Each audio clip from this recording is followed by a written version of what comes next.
Bom dia! Na aula de hoje nós vamos fazer uma correção do capítulo 9, Roma Antiga, das seguintes páginas, 300 até a 311. Algumas dessas páginas não tem espaço para você resolver no livro, então eu aconselho que você resolva no caderno essas questões, caso você tenha alguma dúvida, tá bom? Então vamos lá. Nós temos aqui uma imagem, do Coliseu e da loba amamentando os irmãos Rêmulo e Romo, que ficaram ali jogados, foram abandonados à margem, do rio Tibre. Então, nós temos uma imagem da origem lendária de Roma, Então, a origem lendária de Roma, da civilização romana, ela é baseada nessa lenda aqui, lenda da loba. A origem histórica nós já falamos e na correção nós vamos abordar algumas questões da origem histórica. Então, vamos dar prosseguimento à nossa correção. Aqui nós temos na página 300 do livro de vocês a seguinte questão. Cite 3 motivos que incentivaram a migração de diferentes povos para a cidade de Roma. Então, a cidade de Roma ali, na Península Itálica, onde ela começou a se formar, ela vai ser formada por vários povos que viviam ali ao redor e começam a migrar, principalmente para a região do Lácio.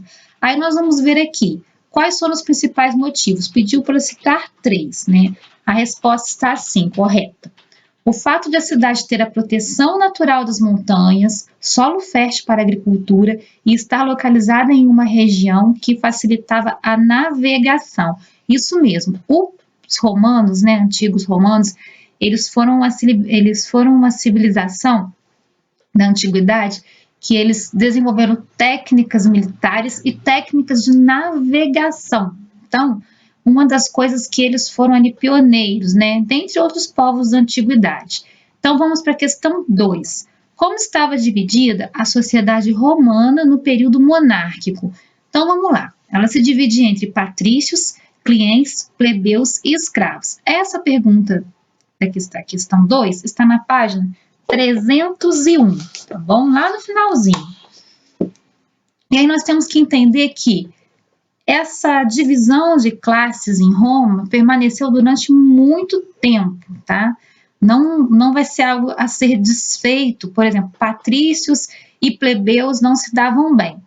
Patrícios e clientes até se davam, porque eles tinhtinham interesses em comum, mas ainda assim os clientes estavam abaixo dos patrícios. E os patrícios eram os maiorais ali, os que tinham mais poder, terras, eram mais ricos. E aí a monarquia romana ela vai ser formada em torno, de origem de pessoas dessa classe aqui, dos patrícios. Agora nós vamos dar continuidade na questão 3, da página 301, que pergunta: podemos afirmar que no período monárquico romano a participação política era restrita? Como assim restrita? Restrita é algo que nem todos podem participar. Quando eu falo essa aula que é restrita a esta turma, uma determinada turma, eu estou especificando que esta aula ela tem um tipo de público, um tipo de idade, E aí, quando eu pergunto, o livro nos pergunta, podemos afirmar que no período monárquico romano, a participação política era restrita?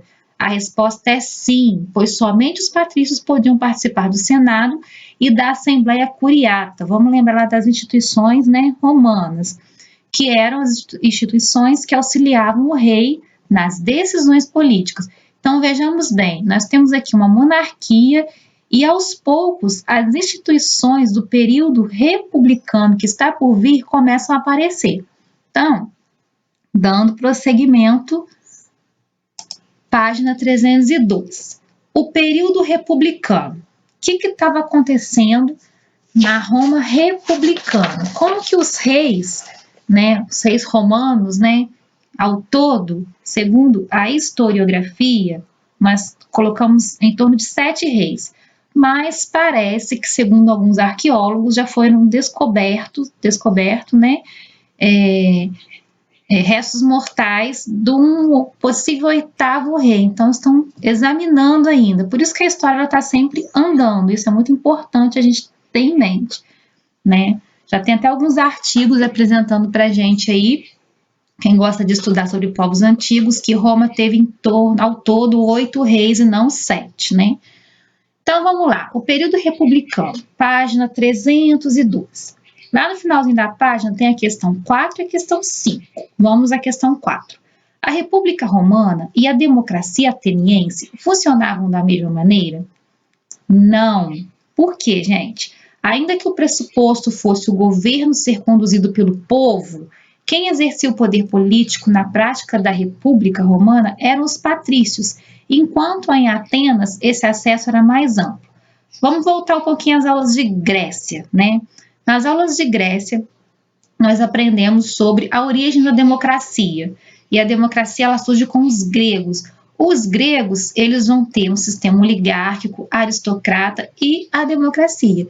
A democracia, ela vai permitir um acesso mais, assim, popular. Por isso, o acesso era mais amplo. Não quer dizer que o povo participava 100%, não.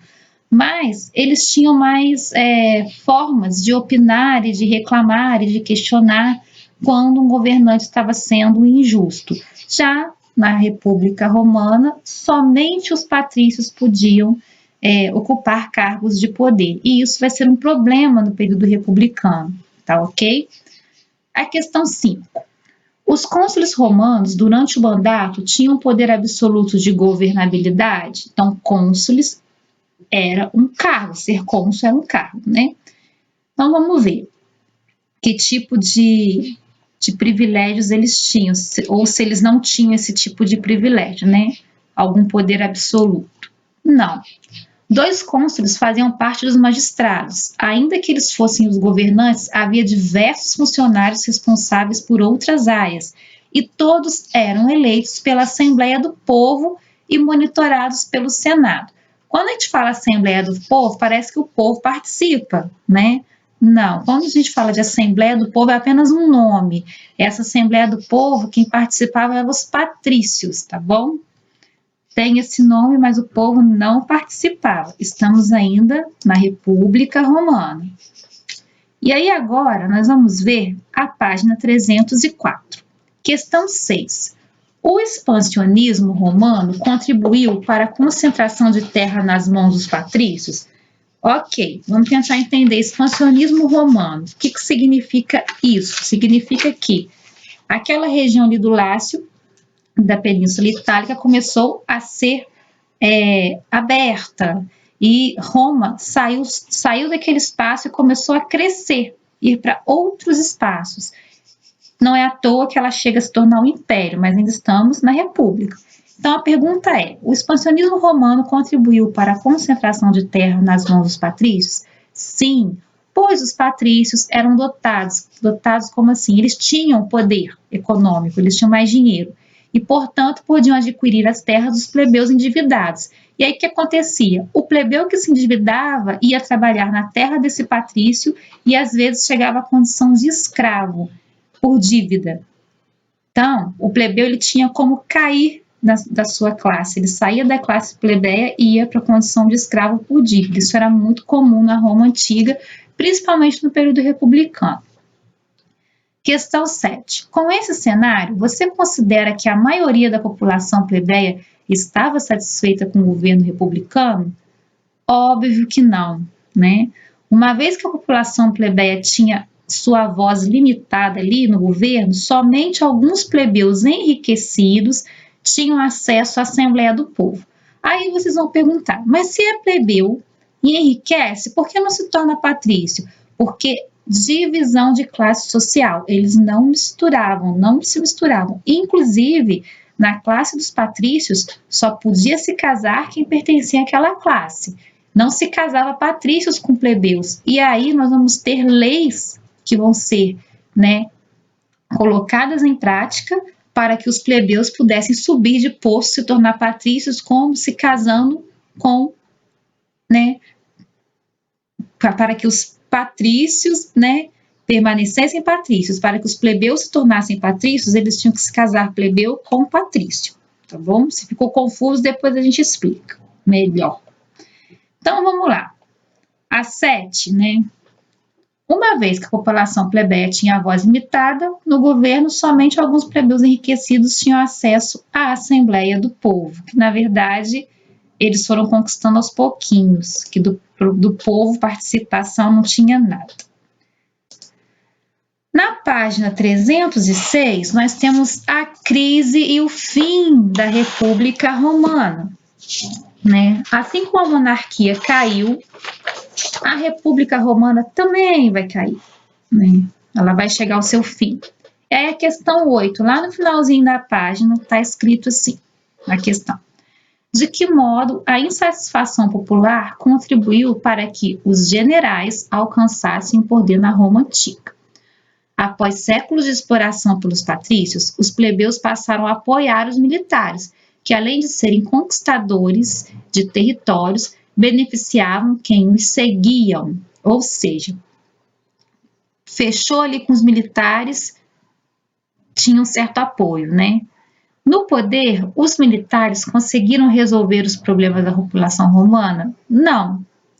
Ao alcançar o poder, os militares, assim como os patrícios, lutavam entre si para se manter no governo, chegando inclusive a extinguir o cargo de tribuno da plebe, que era o único que dava voz às necessidades dos plebeus. Então, o cargo de tribuno da plebe ou tribunato da plebe vai ser extinto lá no fim da República Romana. E aí nós vamos ter o início do Império Romano. Página 307, vocês vão fazer no próprio livro. Quem já fez, acompanhe a correção aqui comigo. Número 1, complete as frases usando as palavras abaixo. Então, nós temos Península Itálica, Cartago, escravidão e patrícios. Letra A, somente os patrícios podiam participar da política em Roma durante a monarquia. Então, durante a monarquia, quem participava da política romana eram os patrícios. Durante o período republicano, os romanos expandiram seu território, conquistando toda a Península Itálica. Começa na região do Lácio, se expande por toda a Península Itálica e vai avançando cada vez mais os territórios, né? O território romano, ele chega, Roma chega a fazer acordos até com o Egito, né? As guerras púnicas aconteceram entre os exércitos de Roma e o da cidade-estado de Cartago. É só lembrar dos cartagineses e como que o exército romano, né, massacrou os cartagineses. O aumento da escravidão foi uma das consequências do expansionismo romano. Vamos lá, no final da República ali, nós já tínhamos muitos plebeus endividados que se tornaram escravos por dívidas. Esses escravos por dívidas, eles vão começar a questionar por que eles estão vivendo daquele jeito, eles começam a pressionar, e aí o expansionismo, né? Roma está expandindo cada vez mais porque está aumentando a quantidade de escravo por dívida, escravo por guerra, e aí esses plebeus que se tornavam escravos por dívidas vão fazer um barulhinho lá em Roma, vão começar a agitar as coisas. Na questão 2 da página 307, nós temos um mosaico do século III. Então, observe a imagem e responda as questões. E a primeira é a letra A. O que a imagem representa? Um combate entre gladiadores. Letra B. Que pessoas exerciam essas atividades em Roma? Ou seja, quem que participava desses combates? Quem eram os gladiadores? Em sua maioria escravos, criminosos e prisioneiros de guerra. Lembrando que os gladiadores, eles eram colocados dentro do Coliseu Romano, viravam um espetáculo para que a sociedade pudesse assistir, e aí eles tinham que lutar até um deles ser assassinado na frente de todo o povo. Isso era coisa comum e vai ter um nome isso mais para frente, que nós vamos ver ali daqui a pouquinho, nas próximas questões, como que era esse entretenimento lá em Roma, né? Questão 3. Responda no caderno as questões com base na linha do tempo da página 305. Então, nós estamos na página 307, vocês vão lá na página 305, vai ter essa linha do tempo aqui, exatamente essa. E aí vamos às questões, né? Letra A. Quais determinações permitiam que os plebeus participassem da política em Roma? Resposta: a criação do tribunato da plebe e a implantação da lei Hortência. Letra B. Qual o nome da lei que tratava da questão da escravidão? O que essa lei determinava? Lei Licínia. E essa lei abolia a escravidão por dívidas e determinava que um dos cônsules eleitos fosse plebeu. Questão C. O que tornou possível a criação do tribunato da plebe e a implantação das leis Canuleia, Licínia, Ogúlia e a Hortência? A ação dos próprios plebeus tornou possível a aprovação de leis em favor de sua maior participação política social em Roma. Então, aqui nós estamos vendo que os plebeus vão começar a incomodar os patrícios e vão querer participar também do governo de Roma, né? Agora vamos para a página 308, chegamos ao Império Romano. Pode-se afirmar que a Pax Romana foi assegurada por meio de violência? Explique. Sim, pois a paz interna era promovida por meio de repressão de outras comunidades, e a repressão é sempre violenta. Então, o que acontecia lá em Roma? Quando os primeiros imperadores começam a governar Roma, Roma está uma bagunça, está todo mundo brigando, está todo mundo assim, se matando, literalmente, né? E aí, o imperador que queria permanecer no governo, ele queria manter o povo calmo. Para manter o povo calmo, ele vai criar várias formas de entretenimento para o povo.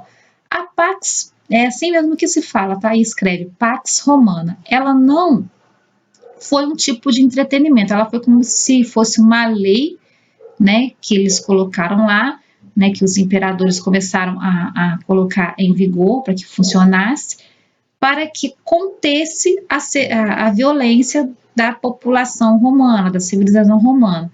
Só que, como a gente lê Pax Romana, a gente lembra em paz, né? Então, tinha essa paz? Não tinha, porque ela era feita através da violência, de castigos, de prisões, e aí você reprimia a pessoa ali na civilização romana, que estava atrapalhando, né, o andamento das coisas ali da civilização, do dia a dia, né, e aí a Pax Romana, ela foi, né, assegurada por meio de violência. Sim, ela foi por meio de violência. E aí pede para explicar, pois a paz interna que era promovida ali dentro de Roma era promovida através de violência, reprimindo, né, outras comunidades, e reprimir não é o caminho. E aí o Império Romano passou a ter alguns probleminhas.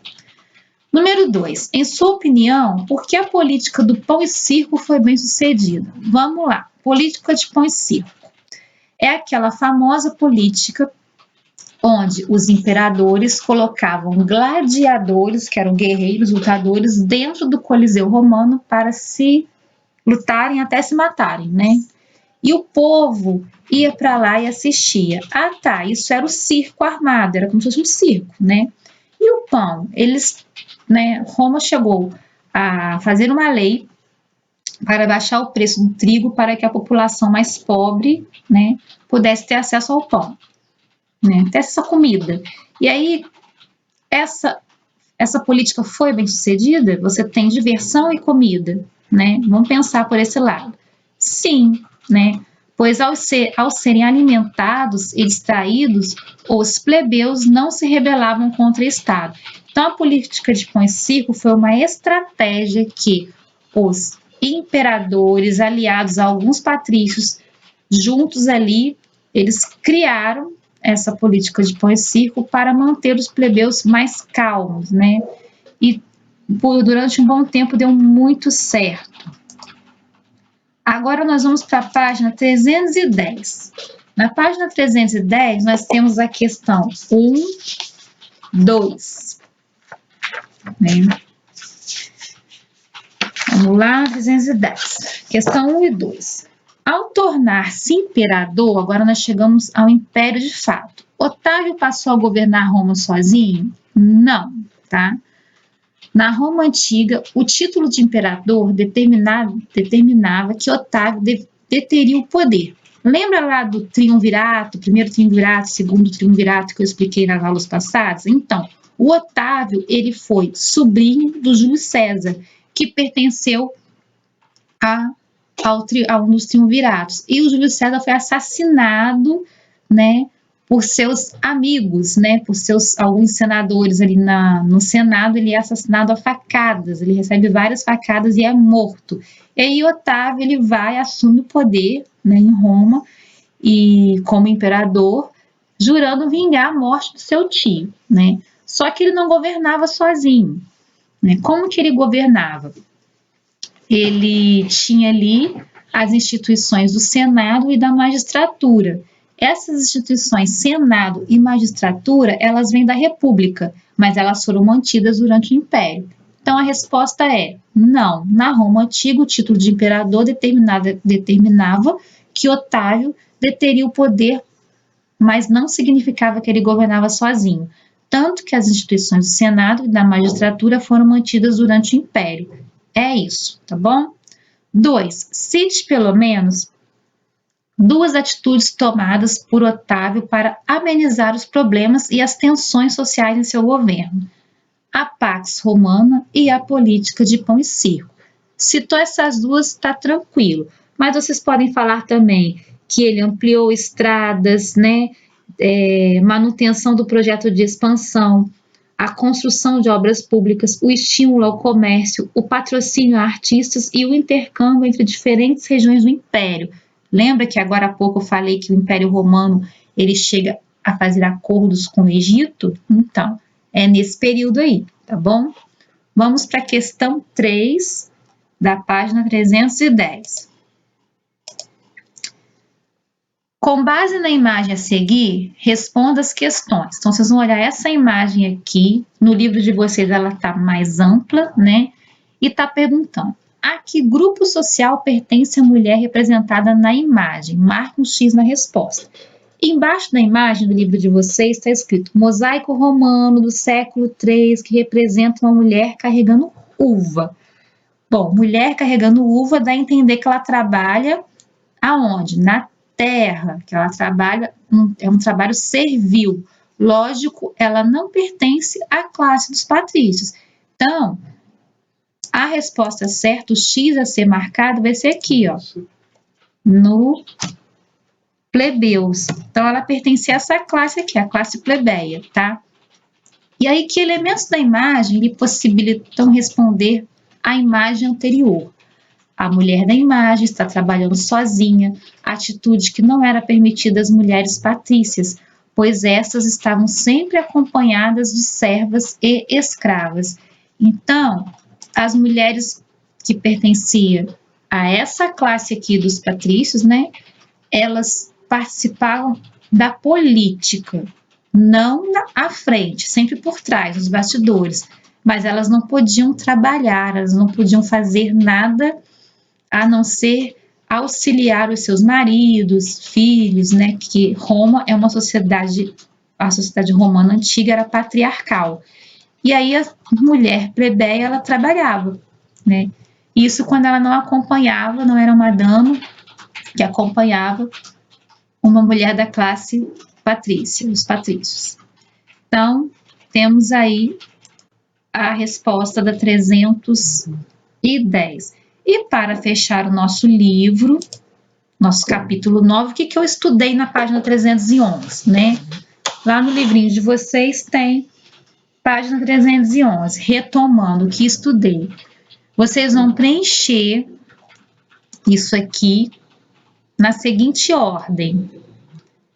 Península Itálica vai entrar na primeira linha aqui, monarquia na segunda linha, na terceira linha, república, na quarta linha, Assembleia do Povo, na quinta, imperador e na última, pão e circo. Aí vocês vão ler o significado, a frase completa e encaixar essas palavras. Península Itálica, monarquia, república, assembleia do povo, imperador, pão e circo. Essa foi a nossa correção do capítulo 9, né? Coloque o livro de vocês em dia, já estou devolvendo várias atividades de capítulos anteriores com as devidas correções, e quando eu peço para reenviar a correção para mim, é para que eu possa ver se o livrinho de vocês está em dia, com tudo arrumadinho, ok? Então, vamos manter o foco, a disciplina e até a próxima aula.